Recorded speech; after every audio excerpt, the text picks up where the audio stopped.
We're here back at the Learn to RV podcast, and we're so excited you're here. Tonight's a really special episode because we don't have one guest co-host. We have 3 guest co-hosts, so that's going to be fun. The first one, you might have known them before. They've been on our Community Spotlight series. You want to tell us who you are so we can go from there? Good. Nancy from Campfires Motors. Awesome. We have 2 teenage kids that are going to hopefully be quiet during this episode. And of course, Tiger, you our have dog. a pet on the road too, right? Because that's why you're here. You can probably hear him, but yeah. He's whining in the background. Okay. And then we have Teal here. And Teal is kind of a unique situation because she has, I want to keep it kind of under wraps what you have like in your house, but you have an exotic pet in your house, correct? I do. So I have an exotic, as well as we also have a very weird breed of dog that nobody ever knows what she is. That's awesome. We like All to right. keep it weird. All right. Well, it's going to be a fun episode. So tonight we're going to talk about all the things that you may or may not have thought of on the road with your pets. So starting from the top, I kind of like to start with, kind of what I have had over the years. And I have had so many, but we actually launched with just 2 cats on the road. And I'm watching I wore Tasha. something in honor of you. I do. Like I do. I dressed for the occasion. I wore a shirt with birds because when I met you, you had pet birds. I did. I've had several pet birds over the years in the RV, but we only launched originally with cats and a 30-foot toy hauler with no slides, 6 kids and 2 cats. And that was plenty, but it was a thing, right? So it was just a different situation back then. But I think there's so many things that people that go camping, most of us, we bring our dogs, but going camping full time, bringing our pets or our kids, they want a different kind of pet. We've been through all of those. So we're going to get into that. But you travel with pets as well, right, Tasha? I do. We brought, and I've mentioned him before, he is our very beloved, very curmudgeon 17-year-old cat, Edward. He may or may not be named from or for a very sparkly vampire. And then we also had, he used to have a sister named Alice, but she is no longer with us. And then we have Stella, our now 5-year-old little white Shih Tzu. We think she might be a blend. That doesn't feel like the right word. What is the word? Not a blend. mix. She's not like a cocktail. She's Designer dog. That's what mine She's a are. Mine are designer dog. designer breeds. yes, but we I got had a her designer dog for 17 years. Designer dog. We got her secondhand, if you will. My brother gave her to us in 2020, and he was told that she was full bred, but she just doesn't quite look like it. We have no papers for her or anything, so I can't guarantee it. But we were told she's a Shih Tzu, so that's what I say. But she's cute. So I want to hop into, especially with pet food on the road. So my dogs eat a pretty high-end brand. I can only get that at like Petco and a couple other more exotic pet shops across the country, or I have to mail order it. How do you guys handle pet food on the road? Because with a special diet of any kind, you have to think outside the box. We have to know how long it's going to last us, that sort of thing. Do you have some kind of plan if you run out of food? So you want to? I guess I should go tell first. you that I was going to say, I guess I should tell you that when we run out of food, my husband just cooks my dog's turkey and an egg. So there's that. He does do that. So we use Ukanuba for our dog. I mean, we can get that pretty much anywhere. Walmart usually is where we get it from. We usually buy 40-pound bag a month that we go through at least. Oh, wow. Where do you store that? We've never. How much? We buy 40. 40-pound bag at a time from Walmart. We have a separate, like a big tote with a screw lid on the top that is weather sealed. So we just keep that outside underneath the camper. And then we'll just stick it in the back of the truck when we're traveling. Oh, that's smart. Can I ask what type of dog you have? Oh, yeah, we have a Belgian Malinois, a larger Okay. breed. So he eats a lot of food. He's probably about, 80 pounds? 85. 85 pounds. Okay. He's so pretty, though. That makes more sense to me. My dog is 10 pounds soaking wet. So I was Maybe. like, that's a lot of food. No, that makes more sense to me. Teal, what do you guys do for food? So Sassy, our Vizsla, she is a sporting breed. So she's very high energy. She needs a high protein food year round. Lucky for us, the food that she took to the best as a puppy is available at Tractor Supply. So we Oh, just nice. plan out Tractor Supply trips. We do know when we get into colder climates, as well as just kind of that kind of colder period, if we're under 50 degrees, Sassy has to take an extra like fat supplement, basically. If only we all had that problem, because she has a hard time holding weight. So come wintertime, we know Sassy needs, we also do like the 50-pound bag of food. But for Sassy now, originally when we took off, we had 2 dogs that were the same breed that were both very high energy. We always needed high protein. We got used to buying like the 50-pound bag. So that's what we still do. Now I have to do it like every other month versus once a month, the way that I did before. But yeah, so everything that we need for Sassy, we can get at Tractor Supply, which makes it really easy. Yep. I know, Jennifer, probably one of your questions is going to be also about like vet care. Tractor Supply is another resource that we use because they're nationwide. And there's a very large chunk of them that actually have an on-staff veterinarian. So That's that's awesome. the way that we've done Sassy's records for the last 4 years. The Tractor Supply in our hometown had one. So we were like, cool, can we do this everywhere? And they were like, yeah, absolutely. So how do you Golden. find out where the Tractor Supply are that has that for you? Yeah. In the Tractor Supply app is kind of our go-to. Sassy is one of those cool ones that she hangs out right on that 50, 55 pound mark, which for all of your flea and tick preventative, your heartworm, everything else, 55 pounds is your cutoff. So in order to do any of her medications, she has to go in and get weighed every time. We had her dad and he was the same way. He hung out right in that little gap. And so every time we needed to refill, he had to go in. It was just part of it for us. So we use the Tractor Supply app to find out what locations. And then if it's a location that doesn't have a veterinarian on staff, a lot of them will still do low-cost clinics, and they'll go in because I have all of her records. She just has to go in and jump on the scale in order for her to get approval for her next dose, basically. What about you, Tasha? Where do you get your food for your dogs? We get our food. Our pets are also on. They're on Health Science, and so we go to PetSmart, Petco, Pet Enter other word here, whatever store that we can find that has it near us.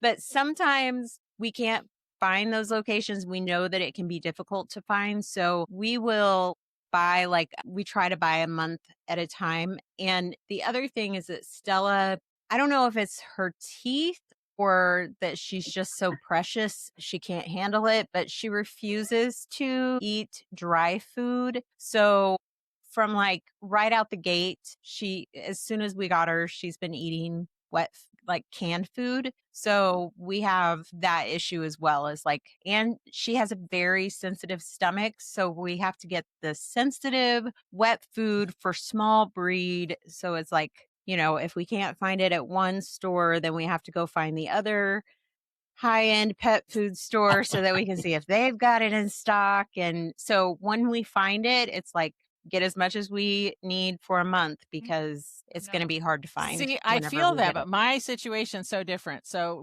our Frenchies, so they're half Frenchie, half pug. So they're Frugs. And so yes, designer breed, and they're from California. So they're legitimately a designer breed. I actually picked them up from underneath the Cabazon dinosaurs. I met the breeder there. I was expecting you to say that you got them in the fashion district, at the warehouse. No, we got them at the Cabazon dinosaurs. We've joked for years whenever we drive there, hey, let's go visit your mom and dad, because that's where I picked them up.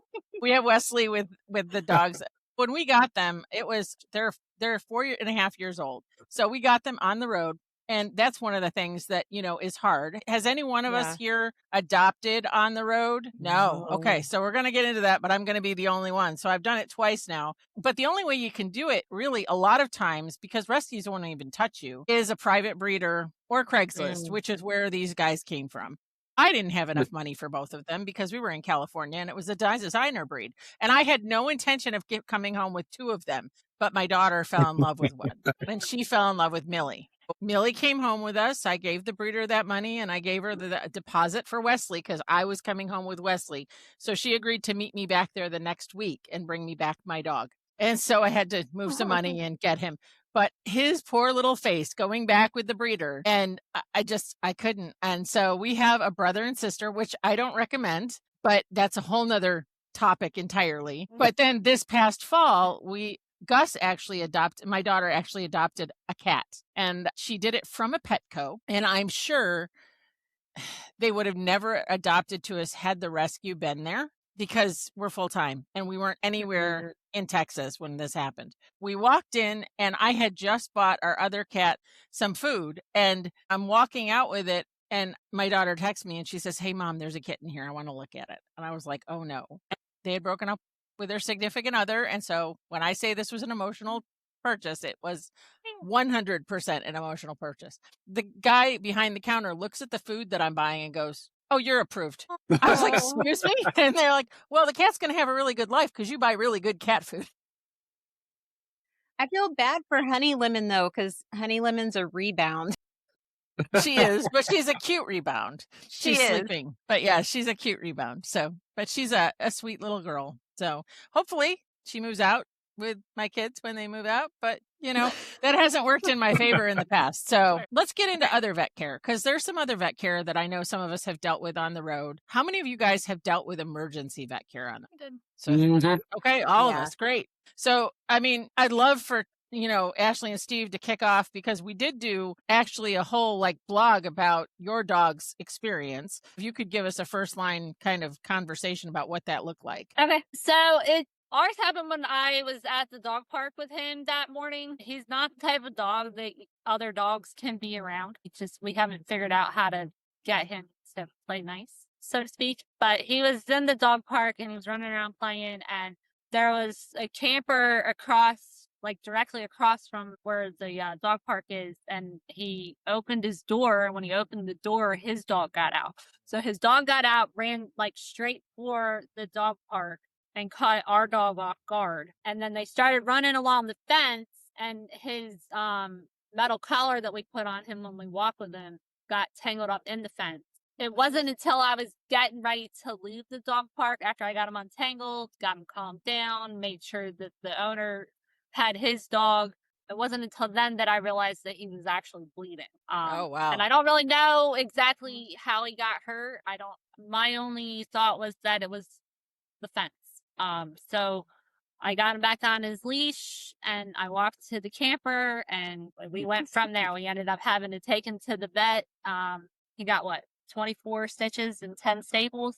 Yeah, they did 2 layers of staples. He had a tear, basically like a skin tear. It wasn't very deep, but it was like his fur and skin was pulled back right behind his right, front leg or paw, his shoulder there. So he ended up getting 10 stitches underneath, and then they put more stitches on top, and then 10 staples to close it up. So wow. I think it was 20 staples and 10 stitches or something like that. Yeah. Now, did you have to extend your stay where you were in order to make sure that he got back to that vet to get the staples out, or were they dissolving stitches? Well, they were dissolving stitches, but we had to plan ahead to be able to take him back to have them take the staples out. Gotcha. So we actually did that during It was a Friday. The Friday of the Super Show. That morning, we ended up taking him in, dealing with all that, taking him back, making sure he was settled with the kids, and then driving to the Super Show. But he didn't even know he was. It never phased him. So, I mean, having a reactive dog, actually, my daughter's dog, Millie, is very reactive, and everybody thinks she's approachable. And so we have a little thing that says, "Do not pet" on her leash. Millie is part pug, and she looks part pug, but she has the embodiment of a bulldog female. When people approach you, we ask them not to approach us. I never thought I'd have a reactive dog, but it's hard because people don't think that, they think their presence is no big deal. So what do you do to fix that for your situation? Our dog is fine around people. He loves people, and people can pet him, all that. Right. It's just other dogs that he's not okay. fond of. Yeah. So if we're walking, we usually steer clear of other dogs as we're walking around the campground and stuff like that. But people-wise, he's perfectly fine. He loves people. Yeah, that makes sense. Back to the injury real quick. I mean, the big key takeaway from that is, knowing basically kind of what vets are in the area. Luckily, we were in an area we're familiar with, and it was the place where we're domiciled at. So we go there a couple times a year and stay for a little while. But we called his vet, and they weren't able to handle that day. They didn't have the staff, so then we had to call around and find another vet. And luckily, we were able to find one close by, because our vet recommended one that was 45 minutes away. Yeah. So luckily, we were able to find one within the same town, and they were able to take him right away and get him taken care of. That's awesome.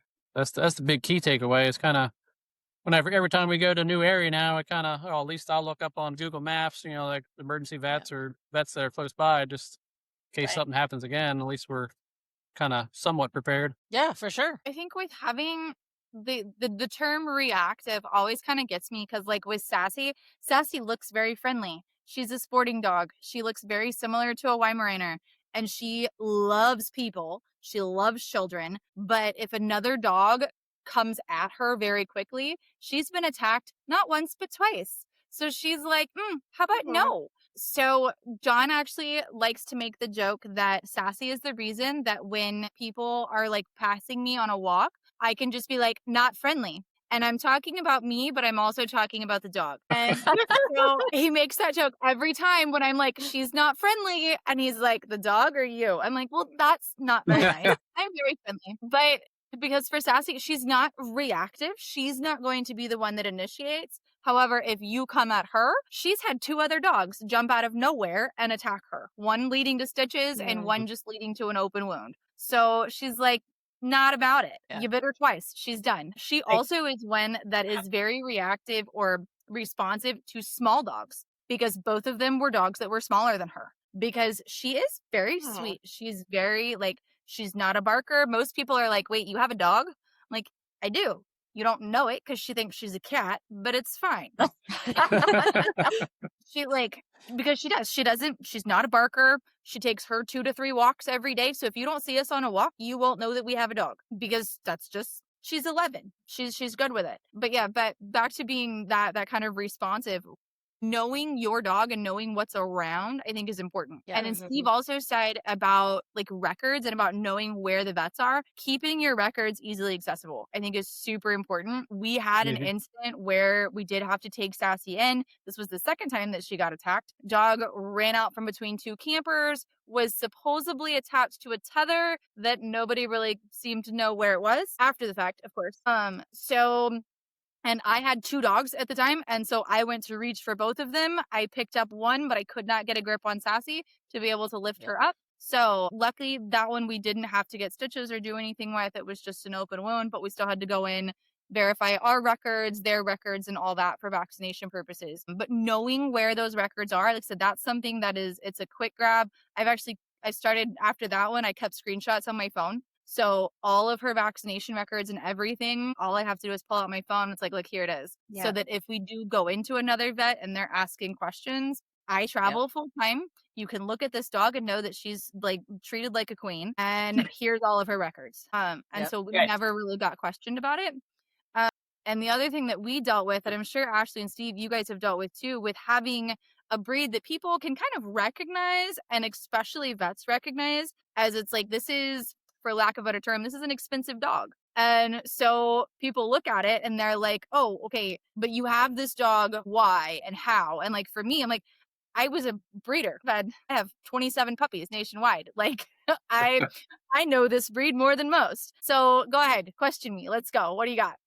So knowing your dog and being prepared for, we did have a little bit of judgment when we walked into that vet. And it was like, well, what do you mean you travel full time? I'm like, my dog has been to more states than some people. Like, she's hiked places some people only see pictures of. But trust me, don't worry about the dog's well-being. Right now, I need you to look at the open wound on her leg. Like, that's what's important here. So when you're taking a dog into the vet, I feel like be prepared for those, but no different than, I mean, as nomads, I feel like we deal with that all the time though. So just mentally prepare yourself as you're walking into that one, that's a possibility. And we ran into that last winter. We were down here in Florida, and Millie likes to sniff. You know, there's an old book called The Pokey Little Puppy, and that is totally Millie. Nose to the ground. She's going to wander. She's going to sniff. She got bit by something. Stung, we think. Her face started swelling, and within an hour, like, I'm taking pictures the whole time because I did go to vet tech school. It was. But so the place we went to from Thousand Trails, Orlando, was at 50 minutes away with traffic. But by the time you got there, it was almost an hour and 10 minutes. And by the time we got there, she was just, and so it was scary. You know, she was going into anaphylactic shock.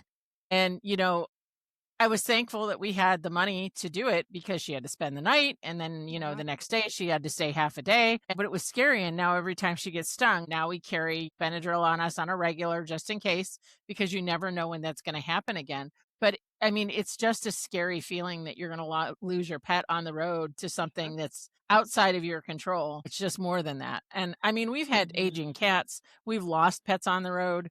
But Tasha, you did an emergency vet visit for Edward not that long ago, didn't you? Not for Edward. We did one for Stella. I thought I was going to have to do one for Edward. Keep thinking that I'm going to have to do one for Edward, but that poor little guy, he keeps hanging on. He really is the epitome of a cat with 9 lives. But no, Stella, there's been 2 instances in the last year where we've had to do an emergency vet trip with her.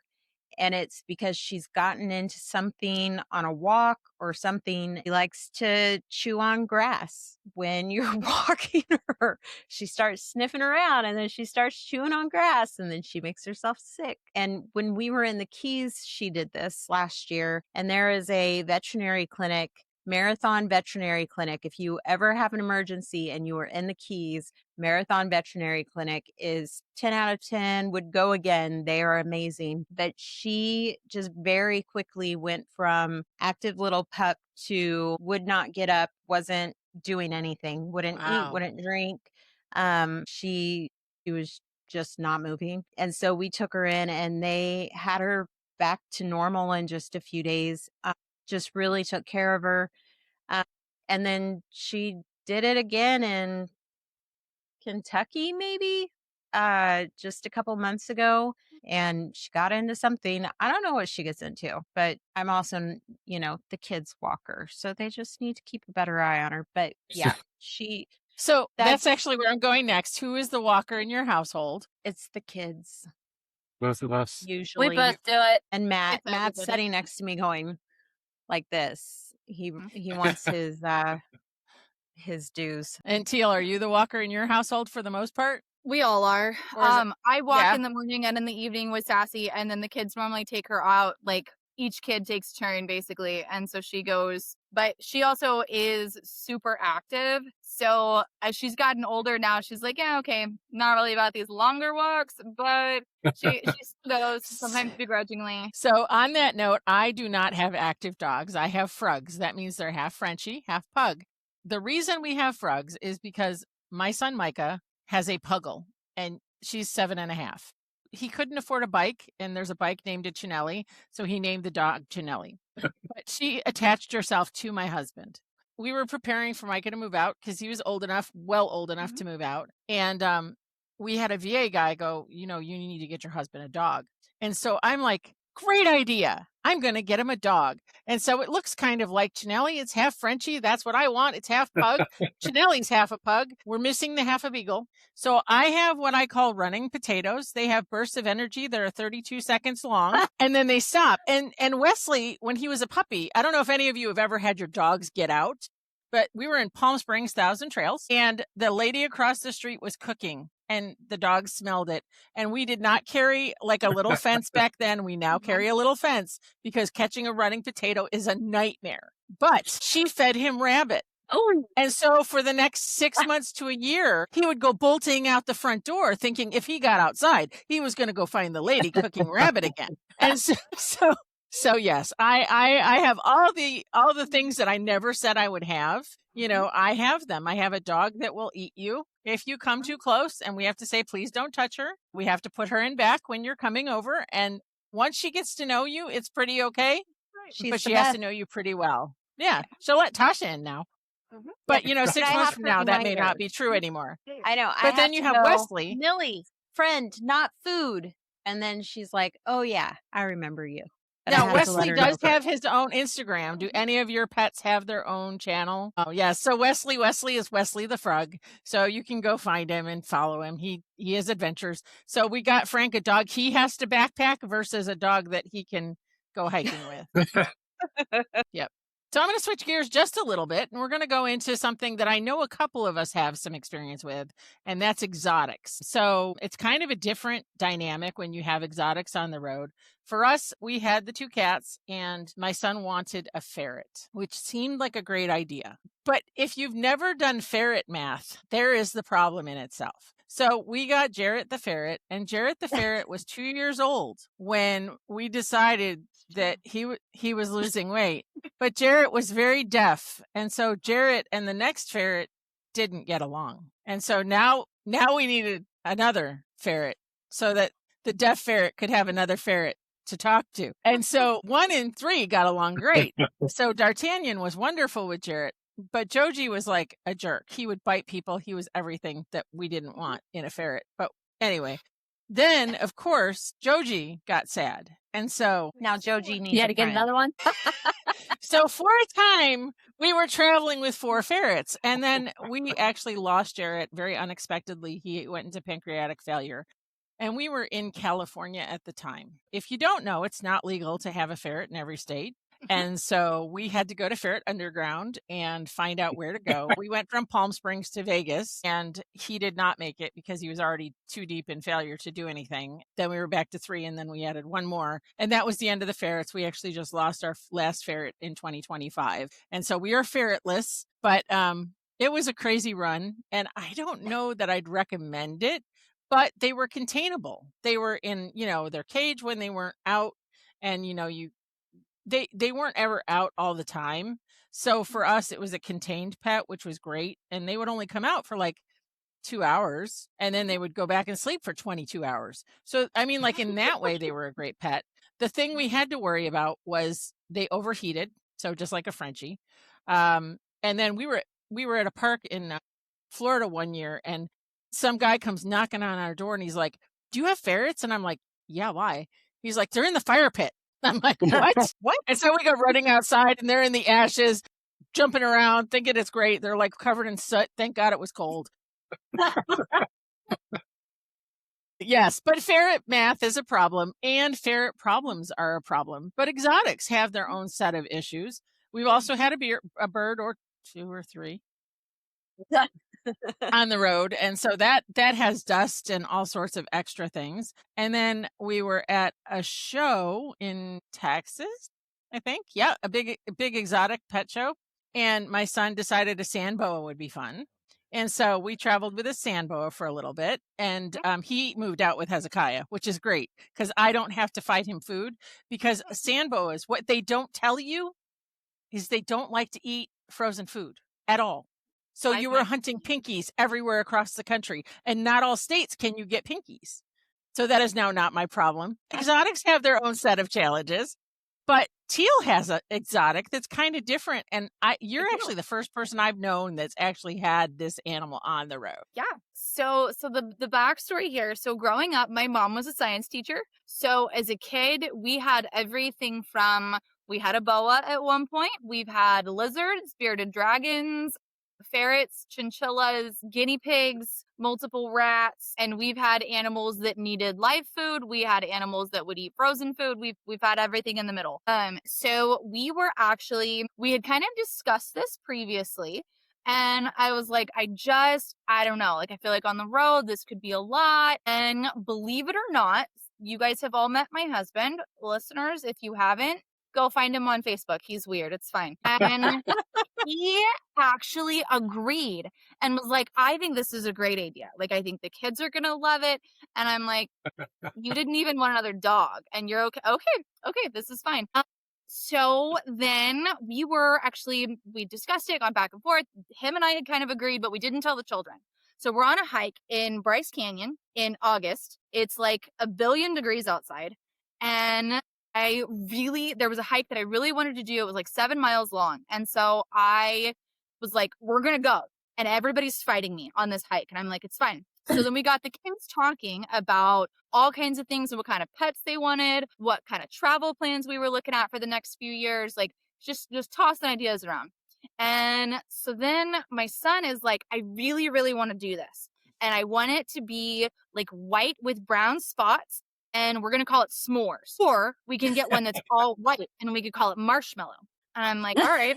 And I was like, well, if we get, first of all white ones tend to have more health problems. So I don't know that I'm okay with that, but like white with brown spots would be cool. And like s'mores, I can get behind this. And so he was like, really? And I was like, yeah, like I think we could do this. So this was like mile 3. By the time we got to the end of the hike, he had named it. He knew where the cage was going. He knew where we were picking it up. He was ready to get back in the truck and get Wi-Fi so that he could start Googling breeders and where we were going to find one. Now, the really fun part is we were headed from Bryce Canyon up to Montana, over to Minnesota, and then back down to Texas. So quite literally has the entire country to find breeders, okay? He ends up actually finding a breeder that was probably 30 minutes away from our house back in Texas. And so he was like, all right, when we get back to Texas, we're going to go get one. I was like, cool. He gets a hold of the breeder. He does all the stuff himself. And so then we get to Texas, and don't worry, we made it a whole like 48 hours from the time we got to our house before we had to go to the breeder and pick up S'mores, the African pygmy hedgehog. S'mores has now been on the road with us since probably the 1st of November. She loves travel life. She's also like the highlight of every campground. As soon as people are like, wait, you have a what? And I'm like, I have a hedgehog. She's pretty cool. She's pretty chill. Things you don't know about hedgehogs, they're primarily nocturnal. So they're basically blind. She can see when the lights are off. That's about it. But because of that, she has really good sense of smell and she hears absolutely everything. She also only stays awake for about an hour and a half every day during our regular day. And then during the nighttime, she plays and runs around in her cage and is happy as a clam. You can play with her all day or you could not play with her at all. And she doesn't care. They also tend to be very particular about their people. So they tend to find their couple of people, and those are their people. We joke that S'mores has zero survival instinct because he quite literally sleeps on her side, belly exposed, like whatever. Hedgehogs are not supposed to do that. By the way, they're supposed to sleep in a ball in a defensive position. She doesn't. She's in her cage about 2 feet away from me right now, and she hears me saying her name. And so she's starting to move around a little bit, like, wait, hold up. What are we doing? They identify voices. So if I'm talking, she knows, like, mom's here. It's school. Like, I don't have to worry about anything, but there could potentially be food or treats involved. So maybe I'm going to pay attention. That's where she's at right now. It's like, she said my name. That's awesome. Does that mean that there's something here? Yeah. So I know, Jennifer, you probably had some questions about a hedgehog on the road. So go ahead. So hedgehogs. So I think it's very interesting to have a hedgehog on the road, and it's such a different dynamic. It's kind of like ferrets. Everybody wanted to see our ferrets. What do they eat? I feel like the most important question is, can we see the hedgehog? I mean, totally see the hedgehog. Listeners and viewers on YouTube at home want to see the hedgehog. I'm going to answer the question and then I'll let y'all talk for a second and I'll pick her up. Yeah. Okay, so wonderful. What does she eat? So she is technically, they are insectivores. So she eats mealworms and bugs. And then she has a specialty food. They eat a lot of like vegetables and greens in the wild. So she has a specialty food that we pick up from her breeder. You can purchase it in like a 10-pound bag that lasts her 6 to 9 months, basically. So she has an airtight container up by her cage that has some in it. And then we've got another sealed airtight bag underneath the bed that we can pull out whenever we need more. And then, as well as her breeder, also will ship food to us if we need it. So that's awesome. Yeah, that makes it really easy. Yeah, that's fantastic. Awesome. It's fun. All right, I'm gonna disappear for a second. Y'all can talk about the weirdness of having a hedgehog. Well, actually, I'm actually gonna. So that's not the weirdest thing that I've heard of having on the road. So, and you're all gonna die when I tell you this story. So we were at Peace River years ago, and it was egg season at Tractor Supply. And so Hezekiah decided he wanted a bird. So he got 2 ducks. And so we actually traveled with 2 ducks, learned how to make duck diapers and all the things. And, so we were at one campground. We finally rehomed them. They went to Showcase of Citrus up the street from here years ago because they just got too big. Because when we'd open the door, they'd go honk, quack, quack, quack, quack. And we'd have to tell the dogs to stop barking, and we knew we were going to be in trouble at some point. So like little tiny things. I do not recommend ducks on the road. They get big. We've met a family that has chickens. We saw a lady walking a pig the other day. That was cool. We've seen but that. not We've like seen a cute little, horse. like cute little potbelly pig. This was like big, like 150-pound pig walking to the campground. It was very strange. Yeah. Oh my gosh. Consistently Okay, pigs don't and put my hedgehog on goats, a leash, all kinds though. of stuff. Much to John's I'm dismay. sorry. Again, the most important thing that needs to be said right now, if you are not watching on YouTube, you are missing out because S'mores has made its entrance. And this She is the is so cutest cute. little thing. Look at that little pink nose. So Hi, You know what Molly. Tasha's buying now. chosen because if you look, she has racing stripes. She has a white stripe that goes down both sides. Oh my and then if goodness. you look, let me see if she'll cooperate to be able to. She has one pink ear and one black ear. Oh my gosh, you're so cute. She also I'm is like, trying no, not to I don't want to be on the squeal. camera. The light is also bright, so she's like, I don't like the light. She's I'm like, gonna I hide need over to here. hide my face. I feel that. Like Now- you could now be She is my so spirit animal. Here's the fun one. Who do you think takes complete ownership over the hedgehog? It's not the children. I think it's your husband.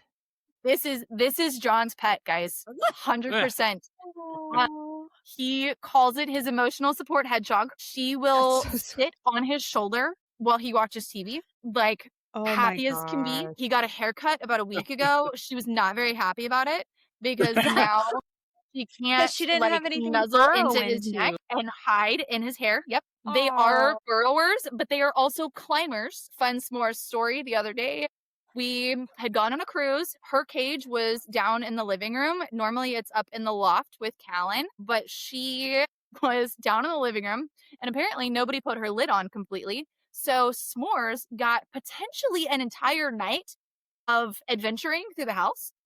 She had free reign. It could have been a couple hours. It could have been all night. I don't really know. I know that when I got up at 5:30, this little thing darted from one side of the living room to the other. And I was like, what is this? Definitely freaked out a little bit, thought it was sleep deprivation. And then I was like, hold on, that is a hedgehog. So yeah, she has had complete free reign. She just wanted to live up to her racing stripes, you know? Yeah. There you go. Like, watch me on Fun Speedy. fact, they are incredibly fast. So how did you catch her? She lets me pick her up like it's nothing. She'll actually, like, if she's on the floor, I can call her name and she'll come to me. So what you're oh saying my is she gosh. has much better recall than my frog. Than my dog, truthfully. She is very like, oh, this is my mom. She'll sit here. She's curious because she sees my water bottle and she identifies the smell. So she's like, oh, there's water over there. I kind of want to go over there. She also knows that she is in front of the TV screen, which she's like, wait, hold on. Do I have to do this? When we first got her, that Am was I the getting kids' response. paid? Do I get paid for this? Wait. She's Oh so my cute. gosh, S'mores, you are the cutest. I am just in love. I think Tasha's buying I a just love it. hedgehog. One of the questions we get asked a lot is about travel days and what do you do with the hedgehog on travel days? Think like a cat carrier backpack. That's what S'mores has. S'mores has been into Buc-ee's a couple times. She's been into a couple different loves because she can't stay in the truck in backpack. So Do people just she- go crazy? most of the time I carry her and like I have it kind of covered and she's like burrowed in there so you can't necessarily see what it is. That's smart. But yeah, she's been on some adventures.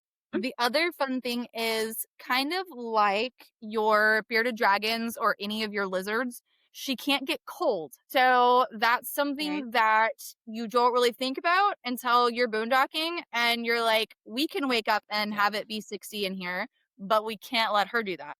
She actually goes into like a borderline hibernation state, which is not good for her. So she has her own little, it's almost like a heat lamp, like you would use like in a chicken coop. And so if we know we're going to be boondocking and it's going to get cold overnight, she gets a heat lamp and she doesn't really seem to mind. She does not like to be cold though.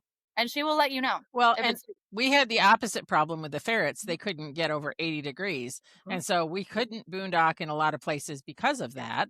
But at the same time, then we had a snake. And so now we had the problem of we had to keep something warm. So we just didn't boondock most of the time at that point because there was just no way to successfully do that and, you know, still function. So there was that problem. All right. Well, awesome. So what would you say is your number one tip for going on the road with your pets? Ashley and Steve, let's go. Let you guys go first. Like Teal said, just know your pet. Know what you need to bring with you. Know what you need to have inside your camper, as well as what you need to have as far as travel day. Like our dog, he just sleeps in between the kids in the back seat, but we have to make sure that we have his shock collar with him at all times. We got to make sure we have his metal prong collar with him. We got to make sure we have 2 different leashes, just depending on where we're at. When we first got him, we used to have the kennel, but we don't use that anymore, so we don't bring it with us. Always knowing where a vet is going to be. Where does he sleep? He sleeps mainly on the couch or on the floor in our room. About, I don't know, like 4 or 5 o'clock in the morning, he'll jump up on our bed. And then it's a struggle with blankets once he gets up on the bed, because he doesn't like to move and he takes the blanket with him. So. It'll be like taking a boulder and placing it on your bed, and that's what you're sleeping with is a boulder. Yeah. We try to get him to sleep with the kids, but he won't go back there. Yeah. So I have a 29-pound little French bulldog mix. Trust me, boulders and little rocks in the bed, and he can't get on the bed by himself. So, we have to actually pick him up and put him in the bed. So it's our own fault that they sleep with us. That's the worst part. Millie actually used to sleep when she was little with Gus, and she had the loft in the toy hauler. But as soon as the 2 boys moved out, Gus moved to the back room, and Millie refused to sleep with her. So we used to say she was like Rapunzel in the tower, and because she would literally not jump out of that loft, and I don't know how it worked out. But now she'll climb to get to Frank. She has decided that Frank is her project, and so Millie will come out. She does yoga with Frank. She thinks Shavasana is the best thing ever. She calls it Lickvasana because he's laying on the ground, and she's just got the opportunity to lick his face, and he can't do anything about it at that point. So, yeah. What about you, Tasha?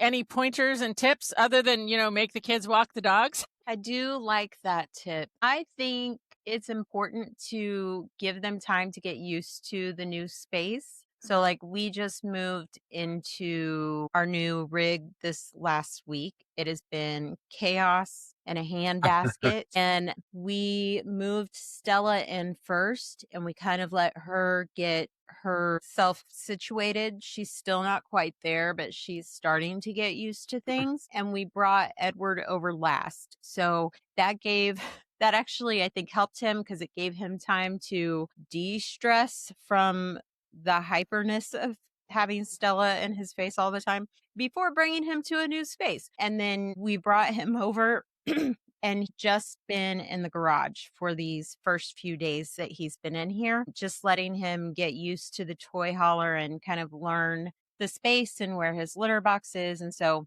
just not over stressing them out, I think, is really important, because you are moving every few weeks or whatever. And so it is a lot of change. So just giving them points of familiarity is really important. Yeah.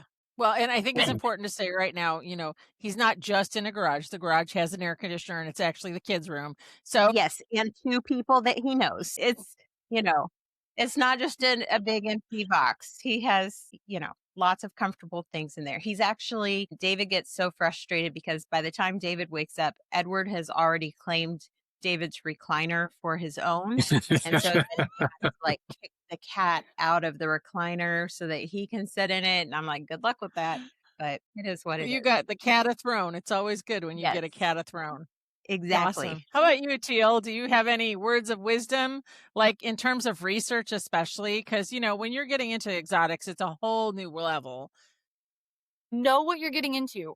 Make sure you do your research. Like I said, we knew what we were doing as far as food. We knew temperatures. We knew some of kind of the hiccups that we could potentially have. And so we were able to prepare for them better. No difference than maintenance on your rig. You got to know what you're getting into. Do your homework. If you can prepare, you can plan for the potential contingencies of things that are not going to work, and then go from there. And and knowing how to pivot, is a big part of that. So the one thing I would tell you is never do something like a vacation style, like adoption. Just don't do it, because you might end up with 2 hermit crabs that come across through multiple climates. And we traveled with hermit crabs. So our first year in Florida, we were out at John's Pass, and they've got oodles of hermit crabs out at like different beach locations. And so they're climbing the edge of the thing. And it's going to be so fun to have hermit crabs, right? Well, it was until one got out. And then we would see him occasionally wandering through the camper as we traveled. The only advantage we had in that camper is it had no slides. So there was nothing to crush him. And so I don't know how long he lived in there, because he lived for quite some time on his own, because we never found him until we were moving out of that camper. His brother, on the other hand, went to the desert and we didn't keep him moist enough. And that's the unknown factor of like hermit crabs is once you take, it's like an air plant. Once you take it out of its climate, it may not do so well if you don't have the humidity. And so we didn't know that, didn't do the research. So I'm right there with Teal. If you're going to adopt something, don't do it spur of the moment is what I would tell you. Because, those, and we keep doing that. So, we might not be the people to edify that statement. But yeah, so there's lots of information about pets on the road. We've got a blog coming out the same day this episode drops. But if you have questions about the hedgehog, about taking your dog to a vet because they had an issue on the road, or your cat, or whatever. We also had a ranch before we hit the road. So it's not surprising that I've had a whole slew of critters that have joined us in our adventures, because the kids were used to having horses before we hit the road. So definitely a different dynamic. But anyway, don't forget to like and subscribe. If you're on all of the socials, you've got Steve and Ashley. They're at Campfires and Motors. You can find them on YouTube, and they have a full webpage. Teal is at Toad You So, TOWED. So, and we'll have all that in the show notes. And Tasha just started a page called Martin Mayhem. It's so new that I can't tell you. I think that it's Martin Arvine Mayhem, but it literally just has like a picture of my family. So, but also you can just come back here and find me every week, unless you're kicking me to the curb, which I hope that you are not kicking you to the curb. And if you want to go meet Wesley, you can go to Instagram. He has his own Instagram, #Wesley, WESTLEY, the frog, FRUG, not frog. But thanks for tuning in this week. We appreciate you. We appreciate our guest co-hosts, and we'll see you next week. Bye.